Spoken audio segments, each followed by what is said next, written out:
ሰላም ጤና ይስጥልኝ ውድ የጀንበር ሚዲያ ተከታዮች እንደተለመደው አዳዲስና ወቅታዊ መረጃ ይዘን መጥተናል። የኢትዮጵያ ብሔራዊ ምርጫ ቦርድ የሰባተኛው ጠቅላላ ምርጫ የጊዜ ሰሌዳ ይፋ አድርጓል። በዚህ መሰረት የሰባተኛው ጠቅላላ ምርጫ የድምጽ መስጫ ቀን ግንቦት 24 ቀን 2018 ዓ.ም መሆኑን አስታውቋል።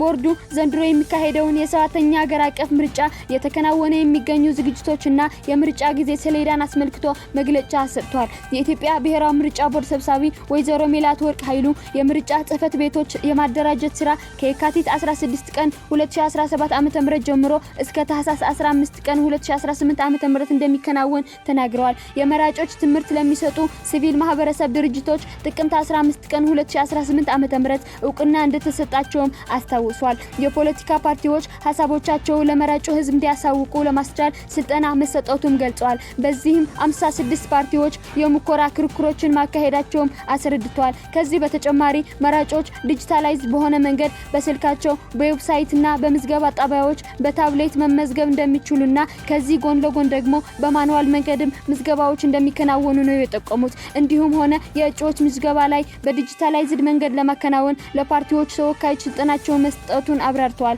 የምርጫ ክልል አስፈጻሚዎችን የመመልመል ስራዎች እየተከናወኑ እንደሚገኙና የጽሁፍና የቃል ፈተና በመካሄድ ላይ መሆኑን ጠቁሟል። ይፋ የተደረገው የምርጫ ጊዜ ሰሌዳ ላይ ድምጽ የሚሰጥበት ቀን ግንቦት 24 ቀን 2018 ዓ.ም እንደሆነ ተመላክቷል።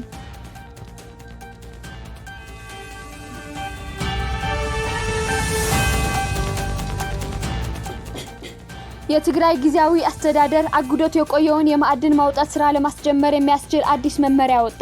ሌተናል ጀነራል ታደሰ ወረደ ወደ ስልጣን ከመጡ በኋላ ተቋርጦ የነበረውን ማዕድን የማውጣት ስራ ዳግም ለማስጀመር የሚያስችል አዲስ መመሪያ የወጣ ሲሆን ከፕሬዝዳንቱ ቢሮ የወጣውና ጀንበር ሚዲያን የተመለከተችውን ይሄው መመሪያ ከእገዳው በፊት ማለትም ከሚያዝያ ወር 2017 ዓ.ም በፊት ፈቃድ የያዙና የማዕድን አውጪዎች ፈቃዳቸውን እንዲያድሱና ንግድ አስተዳደር ማህበራዊ የሮያሊቲ ክፍያ እንዲከፍሉ እንዲሁ የከባባድ ማሽን ባለቤቶች ከማህበራት ጋር ውል እንዲያስሩ ያስገድዳል። በፍቃድ እድሳትም ሆነ አዲስ ፈቃድ በማውጣት ሂደት ወቅት ያንዳንዱ ማዕድን አውጪ የሚሰራበት ወረዳና ቀበሌ ጭምር ምርመራዎች እንደሚደረጉ የሚገልጸው መመሪያው ከዚህ ቀደም ፈቃድ የነበራቸው ነገር ግን በህገወጥ ማዕድን ማውጣት ስራ ላይ ሲሳተፉ በቆይታ አውጪዎችም ላይ ምርመራ እንደሚደረግባቸውም ያስቀምጣል። መመሪያውም በትግራይ ክልል ወደ ማዕድን ስራ ለማግባት የሚጠባበቁ የውጭ ሀገር የማዕድን አውጪ ተቋማትን በተመለከተ በልዩነት ያስቀምጣል ነገር ባይኖርም ባለሀብቶች በዘርፉ ለመሰማራት ከአካባቢው ነዋሪዎችና ከክልሉ ማዕድን ቢሮ ፈቃድ ማግኘት እንዳለባቸውም ይገልጻል።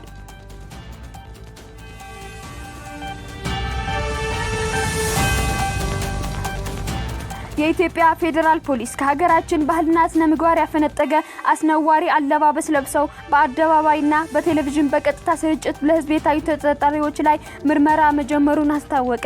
የኢትዮጵያ ፌደራል ፖሊስ በሶስተኛው የጂ ፓወር ቲክታክ ክሬቲቭ አዋርድ ላይ ከኢትዮጵያ ህዝብ ባህልና ስነ ምግባር ባፈነጠገ አኳኋን ሰውነታቸውን የገላለጠ አለባበስ ለብሰው በአደባባይና በቴሌቪዥን ቀጥታ ስርጭት ለህዝብ ለታዩ ተጠርጣሪዎች ከነግብረ አበሮቻቸው በቁጥጥር ስር አውሎ ምርመራ ማጣራት መጀመሩን አስታውቋል። የኢትዮጵያ ፌደራል ፖሊስ ሰሞኑን በሀገራችንና አዲስ አበባ ከተማ በተካሄደው ሶስተኛው የጂ ፓወር ቲክታክ ክሬቲቭ አዋርድ ላይ ከኢትዮጵያ ህዝብ ባህልና መልካም ስነ ምግባር በተቃራኒ በህዝብ ዘንድ ተቀባይነት የሌለው አስነዋሪ አለባበስ ለብሰው በአደባባይና በቴሌቪዥን ቀጥታ ስርጭት የታዩ ዝግጅትን በስፖንሰርነት የደገፉና ፕሮግራሙን ያቀነባበሩ ተጠርጣሪዎች ወንጌላዊት ገብረንድሪያስ በርሄ፣ በረከት ጸጋዬ ጅፋር፣ መቅድም ደረጀ መንግስቱ፣ ጉሩም ገዛኸኝ ቀጭኔና ዮሐንስ መኮንን ኃይለ ማርያም የተባሉ ግለሰቦች መሆናቸውም ገልጸዋል።